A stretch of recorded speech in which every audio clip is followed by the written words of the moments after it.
Mas eu quero falar um pouco para vocês também sobre como as mulheres sofrem nesse contexto da pandemia, que é uma situação muito especial, né? As mulheres, elas são vítimas normalmente, da dupla jornada de trabalho, de estar à frente, né? De várias situações em que ela é responsável pelo cuidar dos seus filhos, por prover a sua família, muitas vezes sem um companheiro, né, sem ter com quem dividir essas responsabilidades. E agora, no contexto dessa pandemia, tudo isso piora, porque parece que a gente continua atribuindo às mulheres essa responsabilidade, né? Ela tem que auto-isolar a sua família, ela tem que cuidar dos seus filhos, ela não tem mais uma creche, não tem mais a escola, né? E muitas vezes não tem com quem dividir as atribuições do cuidado com a sua família. Então, olhar para isso e tomar um outro tipo de atitude, né? Homens e mulheres têm que compartilhar essas responsabilidades. É um mundo novo agora para nós, esse mundo do isolamento social. E isso não pode ser uma responsabilidade só das mulheres, né? Homens e mulheres têm que cuidar da sua família e têm que garantir que ela possa se manter em isolamento social e manter todas as atitudes, toda essa conduta para evitar a transmissibilidade desse vírus, né, tão forte que é o novo coronavírus, que contamina aí tantas pessoas. Uma outra questão é a questão da violência contra a mulher, né? Com a conscientização das mulheres e da população, a gente tem visto uma maior notificação dos casos de violência contra a mulher. O que vai acontecer agora com esse confinamento, com as famílias, né, isoladas dentro de casa? É muito provável que a gente assista a um aumento da violência contra a mulher. Isso aconteceu na China. A ONU Mulheres relatou que no período de confinamento das famílias em casa, de isolamento social dessas famílias, aumentou o número de registros de violências contra as mulheres. Então vamos estar atento para isso. Se a gente ouvir, né, no vizinho uma atitude de violência, vamos intervir, vamos telefonar, vamos chamar a polícia, né? Apesar do confinamento, a gente não pode se isolar do mundo, se isolar do que está acontecendo, né? Acho que a melhor resposta que a gente pode dar a esse problema da pandemia é a solidariedade. Então lembrar, a violência contra a mulher pode aumentar, ela até, segundo as estatísticas, deve aumentar nesse período de isolamento. Então vamos ficar atentas a isso e vamos colaborar, vamos mostrar solidariedade, mostrar sororidade com todas as mulheres que estão em casa. E essa violência com certeza vai atacar, né, vai ser sentida mais pelas mulheres pobres, pelas mulheres negras, que sempre são as mais vitimadas por esse tipo de violência.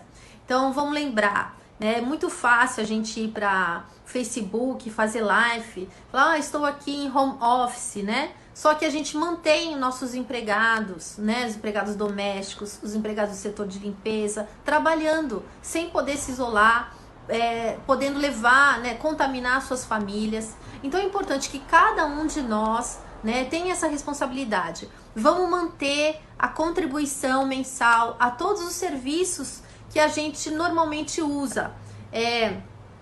Faxina, cabeleireiro, academia, personal, qualquer coisa que você costuma fazer, continue contribuindo, porque essa pessoa, ela depende desse salário para poder ficar em casa. Agora não faça, né? Então dispense a sua empregada, caso você tenha uma empregada ou uma faxineira, mas continue pagando, porque ela precisa desse dinheiro para poder ficar em casa. E ela ficando em casa, ela vai estar colaborando com você e com todos nós para a não disseminação desse vírus. Então a gente precisa dar as mãos, a gente não pode pensar só na gente ou só na família da gente. A gente tem que mostrar solidariedade a todos aqueles que dependem, né, da nossa contribuição financeira. Agora é claro que isso não é suficiente, porque tem muita gente que não está trabalhando diretamente para outra, que são ambulantes, são prestadores de serviços, né? São comerciantes informais, né? Como é que ficam essas pessoas? Por isso que a gente precisa exigir que o Estado faça a sua parte. O Estado tem que garantir uma renda mínima agora, nesse momento, de no mínimo R$ 300 para todas as famílias que estão em situação de vulnerabilidade. Isso é o mínimo. Isso não é uma atitude assistencialista e não está beneficiando só essas famílias. Vamos lembrar, essas famílias tendo esse pequeno recurso, elas poderão ficar em casa, poderão deixar de ir ao trabalho, poderão deixar de ir às ruas e assim contaminar outras pessoas, e mais que isso, poderão comprar alimentos, poderão sobreviver, e esse recurso vai girar em benefício de toda a economia local. Então, se você puder escolher, não compre iFood, Uber, Food, eu nem sei, porque eu não costumo usar de forma nenhuma esse tipo de aplicativo. Mas compre do pequeno produtor, compre do mercadinho, compre daqueles que estão ao seu entorno, porque você precisa contribuir para a sua comunidade, no lugar em que você mora, né? Não vamos evitar, em vez de ir no supermercado, na rede grande de supermercado, vamos no mercadinho, né? Vamos colaborar com as pessoas que dependem mais diretamente e que precisam, né? Não podem parar, né? Dependem desse recurso financeiramente, e com muita consciência que isso não vai terminar na semana que vem. Gente, a gente já só está no começo dessa pandemia.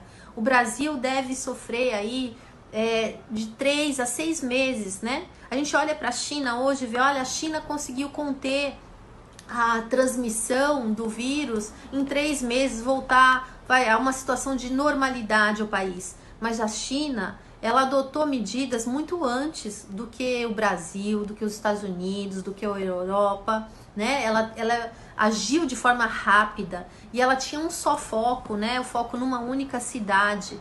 Nós hoje, já no Brasil, temos foco de Covid-19, de contaminação em mais de um estado brasileiro.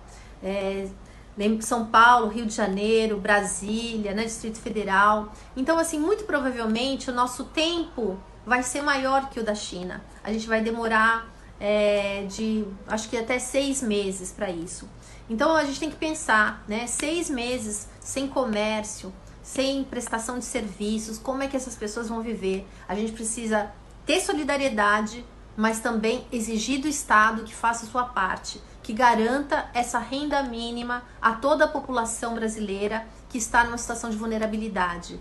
E lembrando que essas famílias vulneráveis, além de dependerem, né, de não terem um salário fixo muitas vezes, de terem uma atividade informal, elas vivem na periferia da cidade, onde as condições são muito piores. Então, habitação precária, muitas vezes sofrem racionamento de água. E a gente vai falar vocês têm que lavar a mão a cada encontro com uma pessoa. Se a pessoa faz racionamento de água, é muito complicado. A pessoa que mora na rua, que vive na rua, como é que fica?